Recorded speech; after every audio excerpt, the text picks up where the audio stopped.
तो नमस्ते दोस्तों, आपका स्वागत है संध्या आरती कथा 111 पे। तो आशा करती हूँ कि आप सब अच्छे और स्वस्थ होंगे। तो आज मैं आप सबको सुनाने जा रही हूँ भगवान सत्यनारायण जी की कथा। तो अभी तक चैनल को सब्सक्राइब नहीं किए हैं तो प्लीज़ सब्सक्राइब कीजिए, बेल आइकन को दबाना मत भूलिएगा। वीडियो अच्छा लगे तो लाइक कमेंट शेयर ज़रूर कीजिएगा दोस्तों के पास ज़्यादा से ज़्यादा। तो चलिए स्टार्ट करती हूँ कथा, बनी रहिए हमारे साथ।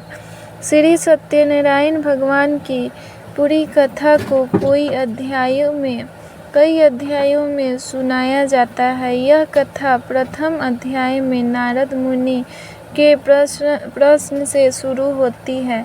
फिर राजा तुंगध्वज और साधु वैष्णव की कथा से आगे बढ़ते हुए पंचम अध्याय तक पहुँचती है, जहाँ भक्तों को सुख समृद्धि और मोक्ष की प्राप्ति का वर्णन है।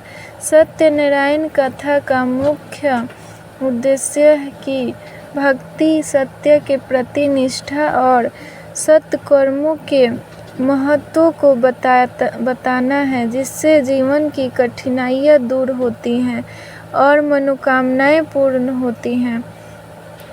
पहला अध्याय। योगीराज नारद मुनि मृत्यु लोक में जाकर सभी मनुष्य को दुखी देखते हैं और सोचते हैं कि उनके दुखों का नाश कैसे हो सकता है।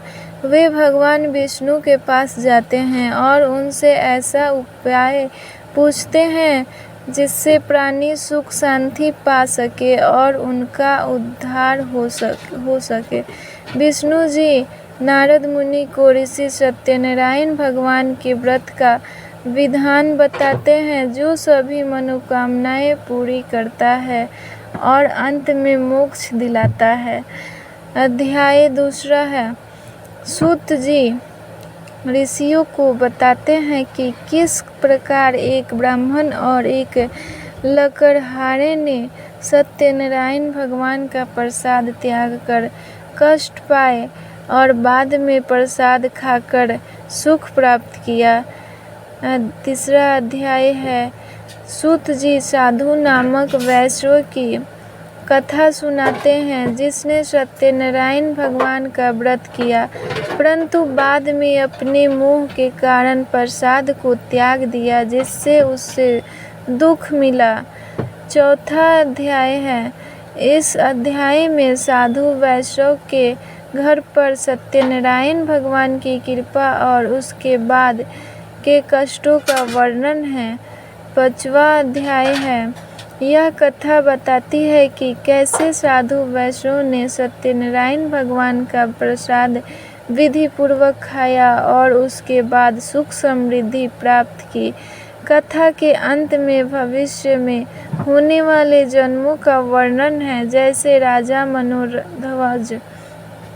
मूर्धवज, संतानंद ब्राह्मण और गुहनिषाद राजा के बारे में, जिन्होंने भगवान सत्यनारायण की कृपा से मोक्ष प्राप्त किया।